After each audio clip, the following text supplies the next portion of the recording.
So in a previous video, I got this Sega Saturn up and running, and, I want to play some games on it. So I went out, purchased a few games, and because this console really didn't last very long, some of these games are very expensive. And I don't want to be tearing them apart, scratching them all up every time I want to use them. So you can also make backup copies and play them.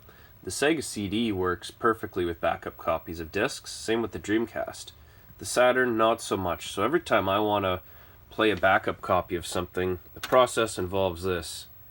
You turn it on, you wait for the laser to move, and you rip it out and you throw in a real copy of a game. Then it does its thing.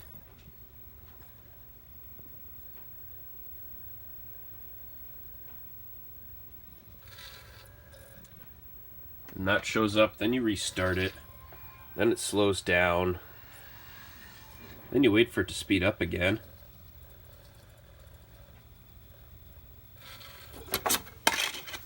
Then you switch the disc one last time and hopefully you didn't screw it up, and then you can actually play this game. Seems like an easy process, right? Well, not really, and there must be a better way. Fortunately, there is a better way, and that comes in the form of this mod chip. So I just picked up this mod chip for the Sega Saturn. It's called the Phantom Universal, and it's supposed to work with every version of the Sega Saturn that's been released. You just do have to make some alterations on the chip itself. So I'm going to attempt to install this. It came just like this, so it has no instructions. Hopefully we can figure this out, get it hooked up and working properly with this version of the console. So I'm going to get everything set up and we're going to get this going. So the first step in installing this mod chip is finding out what type of system you have. Mine has the round buttons, so this is a Model 2 version.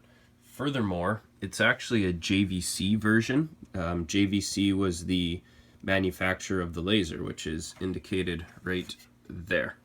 So another manufacturer of the lasers in some versions is Sanyo, and it does make a difference on this, as there are some solder pads here which act as jumpers for when you need to pick between systems.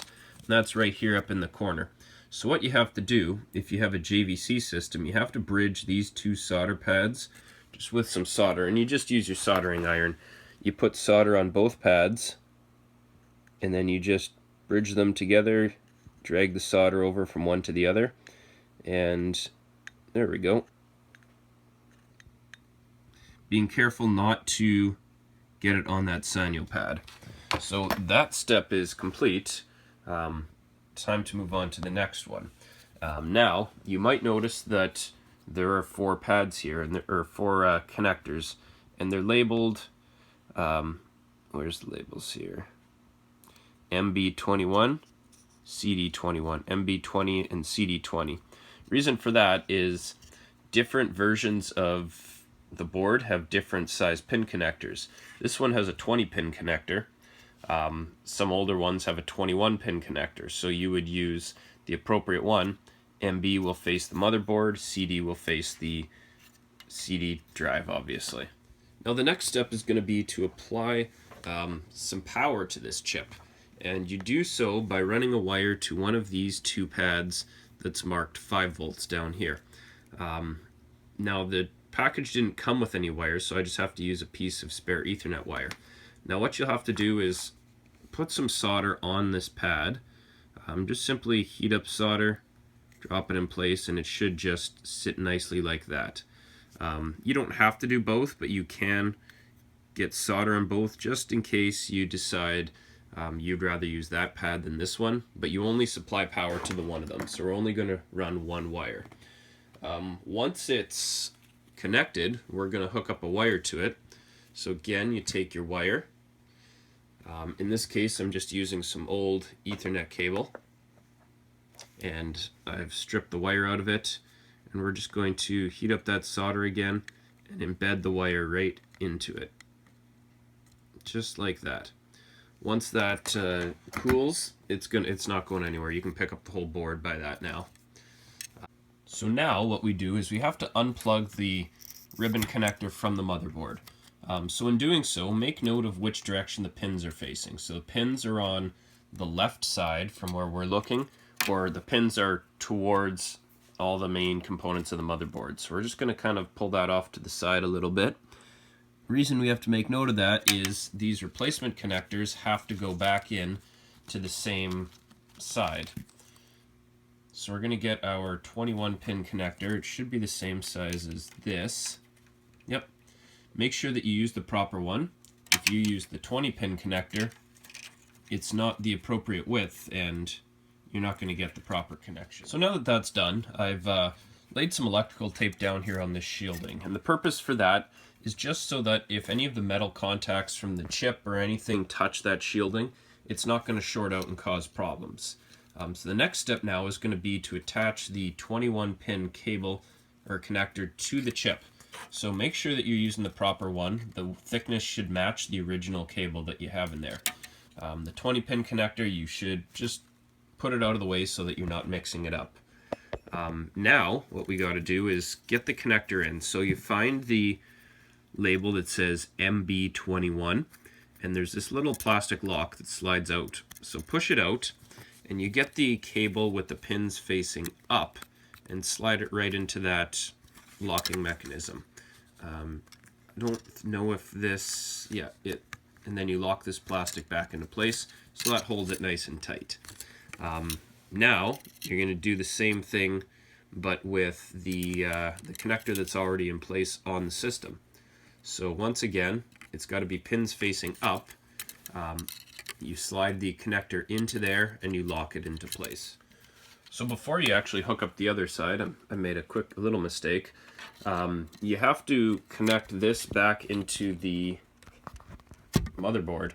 And again, when you do that, make sure that the pins are facing to the left side or into the motherboard, if that was the direction that it came out. I don't know if that differs from different revisions, but on my case, that's the way it needs to be in. So that's in place firmly, and that's the orientation of the chip now. So if I were to plug it in, it would actually be upside down. And that apparently is the correct way of how it's supposed to be. So now it's connected on both sides. This is going to be what it looks like. I just reread part of the instructions, and certain models, the chip will actually face up. So yours may be slightly different, but general important thing to note is that you have the pin connectors, ribbon connectors in the correct spot, hooked up to the correct terminals. Now all you need to do, you tape that in place with just a strip of electrical tape just so that it won't move. So now that that's in place roughly, our next step is going to be to connect this 5-volt wire onto a power supply. So, or 5-volt supply, I'm sorry.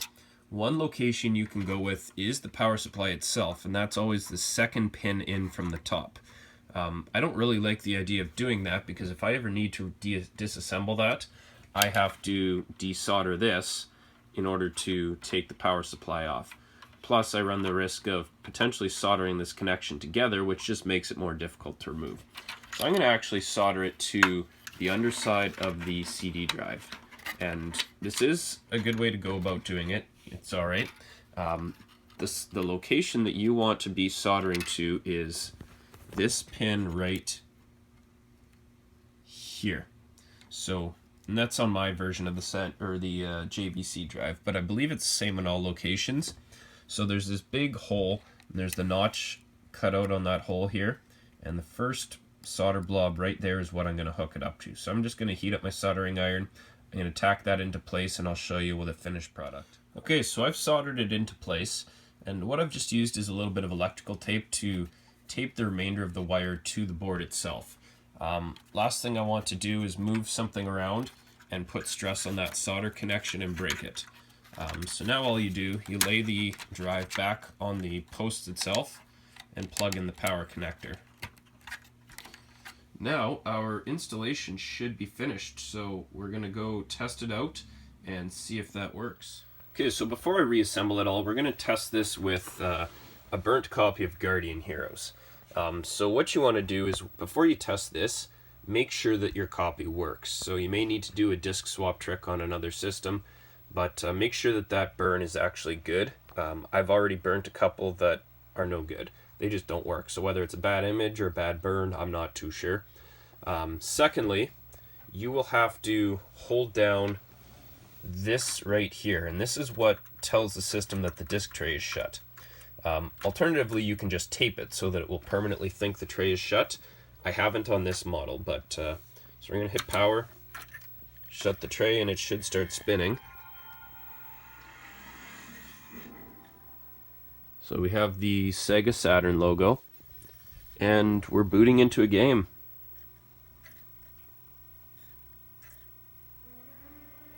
Perfect, so that's completed installation. No more disk swap trick required. It's just throw in a disk and it's good to go. So thanks a lot for watching the video. I hope that it was helpful and it may help someone else with a Model 2 Sega Saturn get their mod chip up and running. The last step from here is just to put the top on and you're all set to go. So yeah, thanks a lot for watching. Be sure to like the video. If you haven't already, subscribe to my channel. Leave a comment below. Let me know if there's something that you want to see. Something you'd like to see me fix, something to install. Let me know and I'll see what I can do. Thanks a lot again, YouTube, and have a good one.